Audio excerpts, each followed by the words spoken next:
Guys,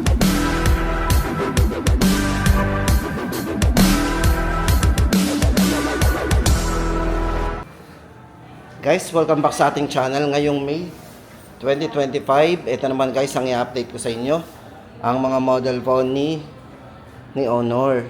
Guys, dito kay Honor may bago po silang ilalabas na Honor Pad X9A. So yun guys, balingin magiging bagong ilalabas po ni Honor ngayon na Pad X9A. Pero guys, yun, meron po tayong idea doon sa mga specs na ilalabas nito. Bali guys, ito naman same size naman po nitong kanilang Pad X9, bali naka 11.5 inches din yun. Na 120 Hz din po yung refresh rate. Guys, tapos ang bago po dito sa kanilang pre-order po yun, magda-down lang po tayo ng 500, dire-diretso na po. Then ang release po noon until May 31.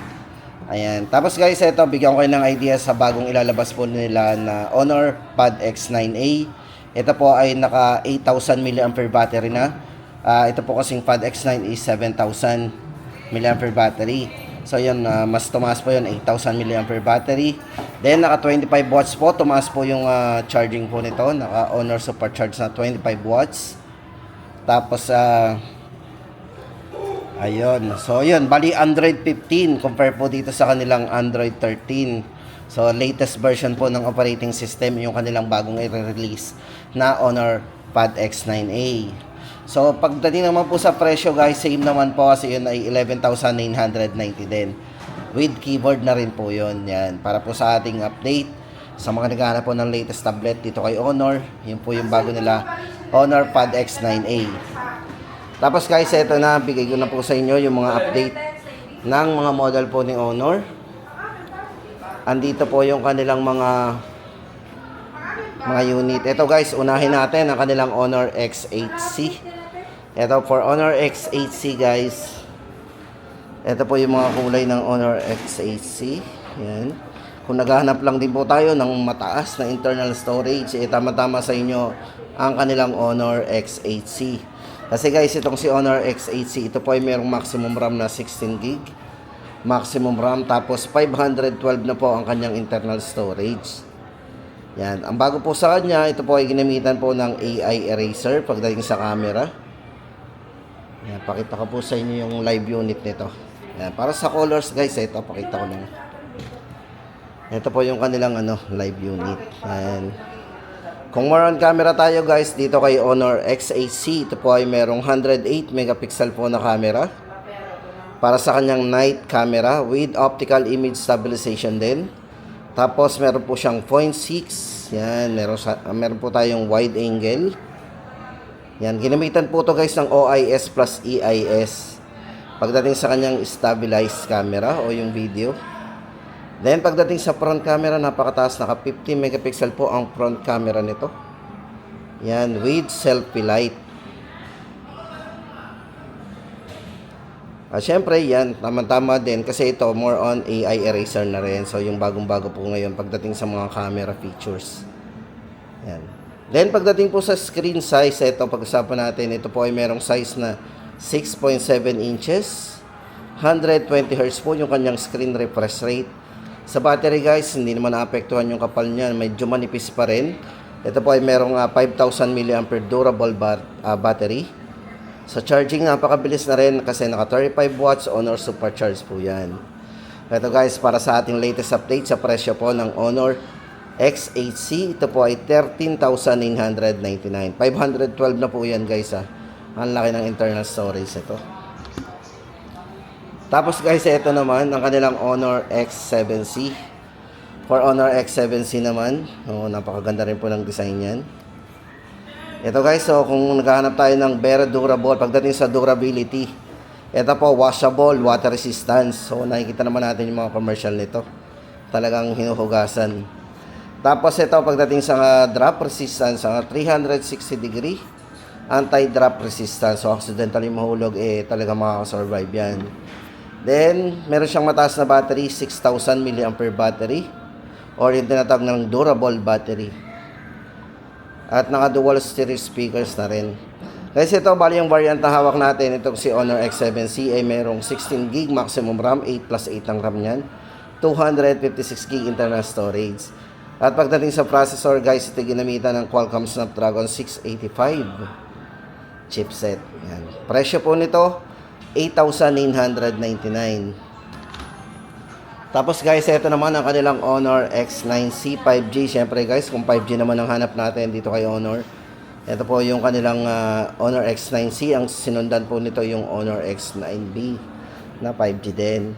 Ito guys, kung tibay, kung naghahanap tayo ng matibay guys, ito yung kanilang all-angle triple defense. Meron po siyang drop, water, and heat resistance. So kaya po ito ay merong 360 degree top 1.5K para po sa kanyang screen. Yan, para sa kanyang AMOLED curved screen.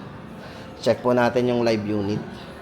Ito yung live unit nila ng X9C. Guys, ito pagdating sa battery, napakataas ng battery ng kanilang Honor X9C 5G. Kasi ito ay merong 6,600 mAh durable battery. Yan, 66 watts naman po yung kanyang Honor Supercharged. At kung camera naman guys, check natin, 108 megapixel po ang camera nito. 108 megapixel, naka wide angle din, with optical image stabilization, with AI camera din. Bali guys, itong variant na hawak natin na 9C 5G, ito ay merong 24GB RAM. Maximum po yun na 12 plus 12 plus 256 po ang internal storage. Guys, ito ay merong chipset na Qualcomm Snapdragon 6 Generation 1. Yan. Syempre guys, yung ating dito, syempre pagdating sa protection, itong si Honor X9C 5G ay ito yung unang-una sa kanya, yung kanyang all-angle triple defense. Yun nga po, 360 degree, 1.5K AMOLED curved screen na mayroong drop resistant, water resistance and heat resistance. Para po sa presyo guys, ang kanilang Honor X9C 5G ngayong May 2025, ito po ay 16,999. Tapos guys, ito naman ang ating kanilang yung kanilang budget pala, itong kanilang Honor X6B. Para po sa latest update natin sa presyo nito, kung X6B po ang hanap natin, ito po ay variant po nito, naka 6 plus 6 ang RAM nito. Tapos 128 po internal storage. Ito guys, kung more on camera tayo, budget po na camera ang hanap natin. Ito naman ay merong 50 megapixel po para sa kanyang main camera, o itinatag na AI Ultra Clear camera. Matibay din po ito kasi ito ay merong 5 star. Yan, drop resistant din. 90 Hz naman po pagdating sa kanyang screen refresh rate. At pagdating sa processor, ito ay ginamitan ng MediaTek Helio G85. Yan, 5,200 mAh battery. Yan po yung kanyang high capacity battery at naka 35 watts na po yung kanyang fast charging. Yan. Para po sa latest update natin, Honor X6B 5,999. Tapos guys, ito naman yung kanilang Honor 200 Pro 5G. Ito po yung merong triple 50 megapixel para sa kanyang portrait camera. Yan. Guys, ito pagdating sa RAM and ROM, meron mo siyang 24GB maximum RAM. 512 na po ang internal storage. Ito po yung pinaka top of the line ngayon kumbaga ito yung mga matataas na lang unit. Ito guys, napakabilis nung mag-charge, 100 watts yung wired nito. Tapos guys, gumagana po ito sa wireless. Naka 66 watts po yan. Battery, ito po yung ginamitan ng silicon carbon battery, 5,200 mAh battery. Kung size naman ng screen guys, medyo malaki ang hanap natin. Ito ay naka 6.78 inches AMOLED quad curve floating screen. At pagdating po sa kanyang display guys, ito ay merong 3,840 Hz para sa kanyang PWM dimming display. Yan. Processor nito naka Qualcomm Snapdragon 8S Generation 3 na. Price po ng kanilang Honor 200 Pro 5G ay 29,999. Tapos guys, ito naman ang kanilang 200. Itong kanilang Honor 200 5G naman guys, ito po yung naka-discounted na from 24,999, ngayon po ay 22,999. Yan, ito po yung design niya. Bali guys, ito ay merong triple 50 megapixel portrait camera din. Naka 512 gig internal storage. Yan, 5,200 mAh battery din. At ginamitan ng silicon carbon battery. 100 watts din ng kanyang Honor Supercharge. Yan, size ng screen, naka 6.7 inches, AMOLED equal depth quad curve screen. At meron din siyang 3840 Hz PW dimming display.